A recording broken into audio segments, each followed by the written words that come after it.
Hi guys, alright, happy Witchy Wednesday. So, we're gonna go right back into paths in the wheel year. So the wheel of the year.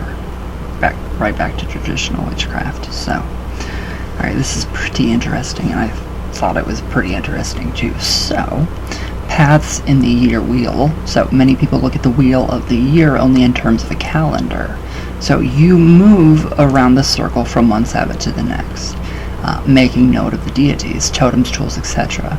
that correspond to each holiday. So frankly, our year wheel is packed with plenty of information, and working with it in a strictly cyclical calendar manner makes good sense as you are first beginning to learn this tradition. So it's very important to actually learn the wheel of the year within traditional witchcraft. So, where'd I go? Oh, there I am. The wheel of the year should also have some other correspondences and correlations among its many parts.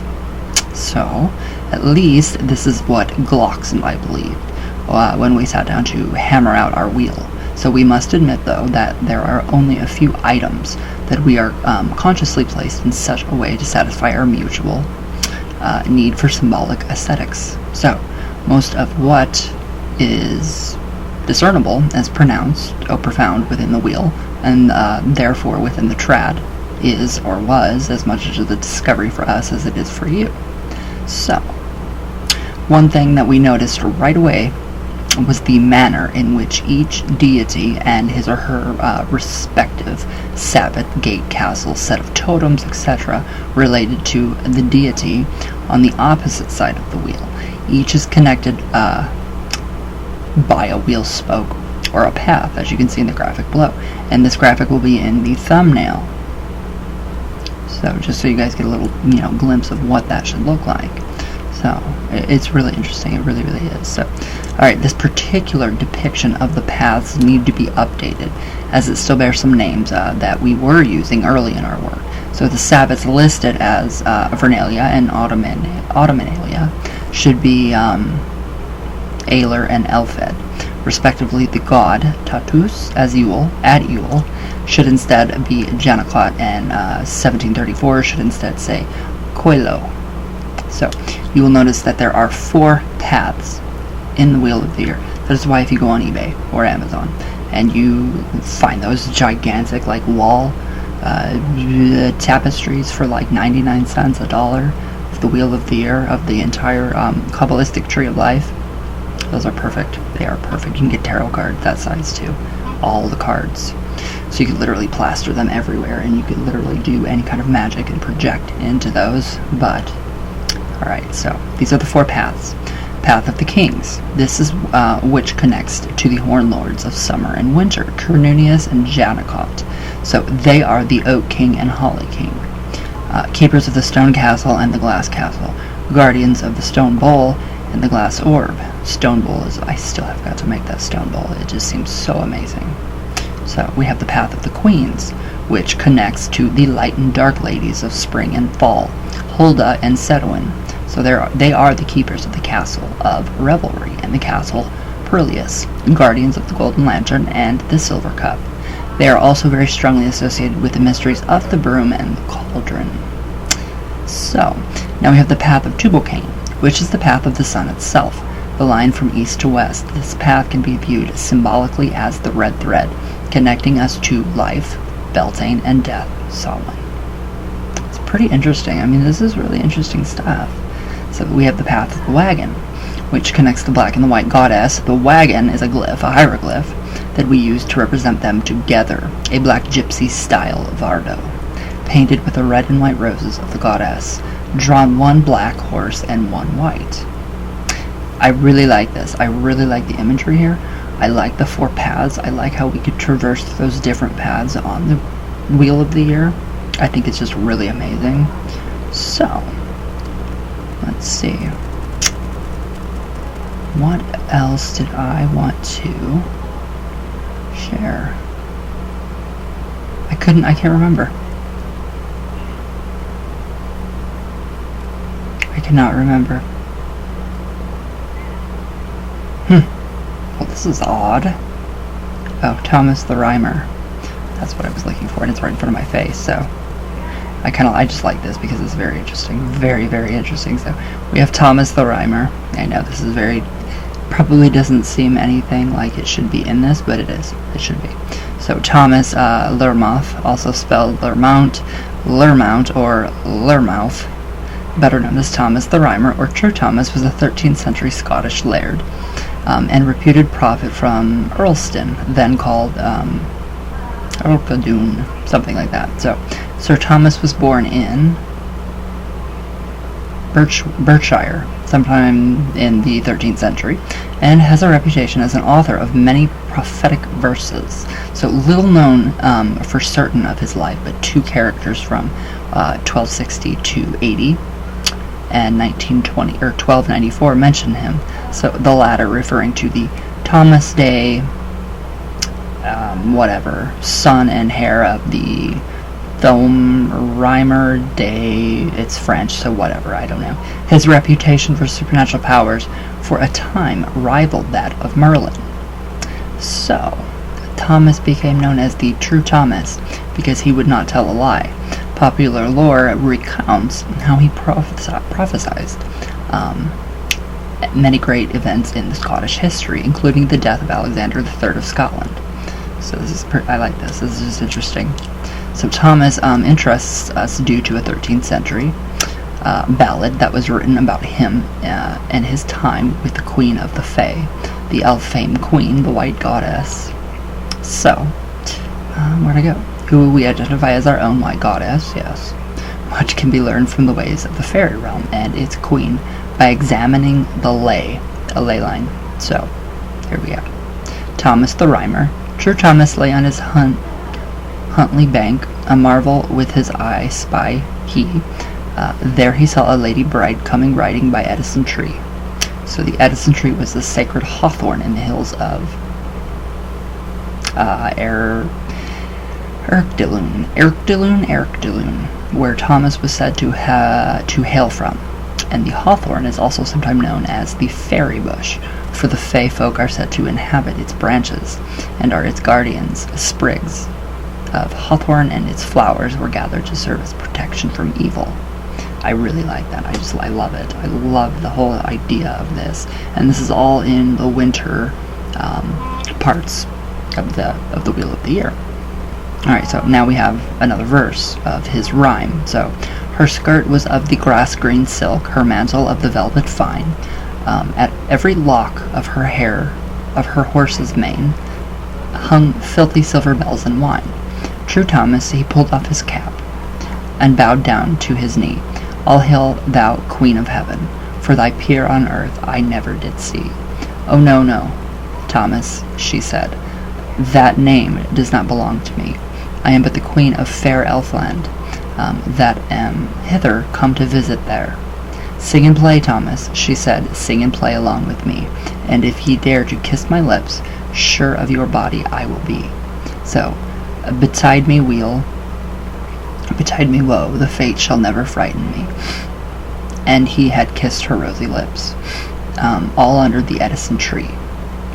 Or Aiden tree? Yeah. So, now ye must go with me, she said. True, Thomas, you must go with me, and ye must serve me 7 years, through weal and woe, and chance may be. She mounted on her milk-white steed. She's taken True Thomas up behind, and every time her bridle rung, the steel flew faster than the wind. So, the horse is sacred to the White Goddess, so, as a symbol of sovereignty, and her own horse is white, adorned with silver bells.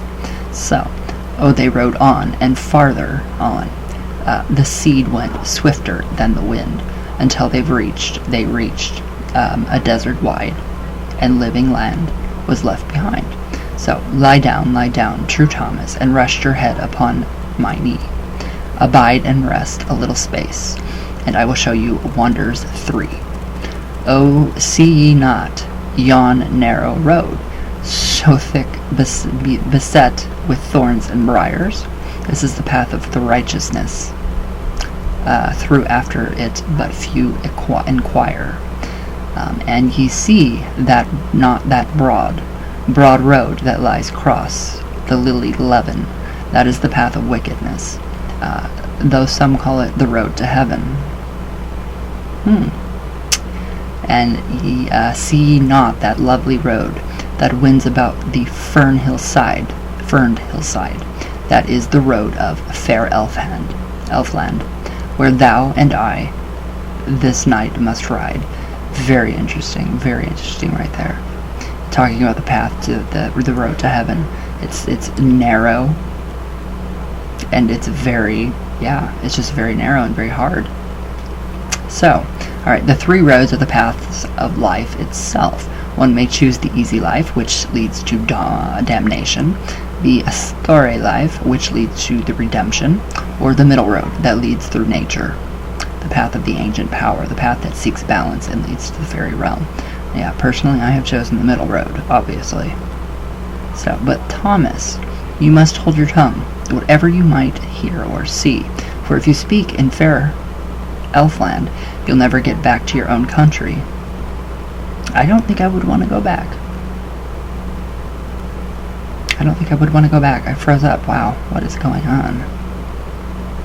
Alright, so anyways, let's see. Okay, so witches are admonished to keep silent about the ways of magic if they seek success. Likewise, the world of the Fae operates under its own strange laws. So, they rode on, and farther on, and they waded through rivers above the knee, and they saw neither sun nor moon, but they heard the roaring of the sea. It was dark, dark night, and there was no sun light, and they waded through red blood to the knee. For all the blood that's shed on earth runs through the springs of that country. While on the journey to the fairyland, Thomas and the Queen must pass through liminal space. Here is the eternal twilight. Though neither sun nor moon is seen, the pair pass through a sea of blood, just as each of the castles of our tradition are bounded by a moat. Indeed, the castle Perlius is accessed by wading through blood. Very, very synchronistic, and something that we all know and like and watch. So just kind of think of those synchronicities right here. Alright, now, where'd I go? I don't know where I went. Okay, soon they came to a garden green, and she pulled an apple from a tree. Take this for thy wages, true Thomas. It will give ye the tongue that can never lie. I like this. So the apple is another sacred symbol of the white goddess, obviously. So Elfland, or Elfheim, it's interchangeable, very interchangeable, is sometimes equated with the Isle of Apples. So Yin's Avalon. The apple is red, symbolic of the food of the dead and of the Hoozle. So, my tongue is my own, true Thomas said. A goodly gift ye would give to me. I'd neither dare to buy or sell, at fair or tryst, where I may be. I dare neither speak to prince or lord, or ask favor from fair lady. Now hold thy peace, the lady said. Far as I say, so must it be. He has gotten a coat of velvet cloth, and a pair of shoes of velvet green. Until 7 years were gone and past, true Thomas on earth was never seen. This is amazing. This is amazing. You can look this up on Thomas the Rhymer. 987.Thomas the Rhymer, parentheses, child 37. And this is on YouTube, and this is amazing. So, I really like this. I mean, the paths to all the different, the different tree, or the wheel of the year. All of that is incredible. So I really like this one. It's just so full of folklore. I love it, and tradition, and it's rich. Very rich. I love it. So, alright guys. Oh, so for the honey jar, the sugar jar, it's working perfectly. So I will blog that on my Patreon for you guys. And then I will also blog it on my my regular public page. So if you guys want that, it works. It's good, it's amazing. I love it. So, alright guys. We're having a snowstorm, so I gotta go. So, I love you all very much. I hope you guys have a great Witchy Wednesday. All the way from Venus. What is wrong with my ear? All the way back down. Something's wrong with my ear. I don't know. There's this funny feeling. I keep sleeping on the weird ones. So, anyways, I love you guys. And everybody have a great day.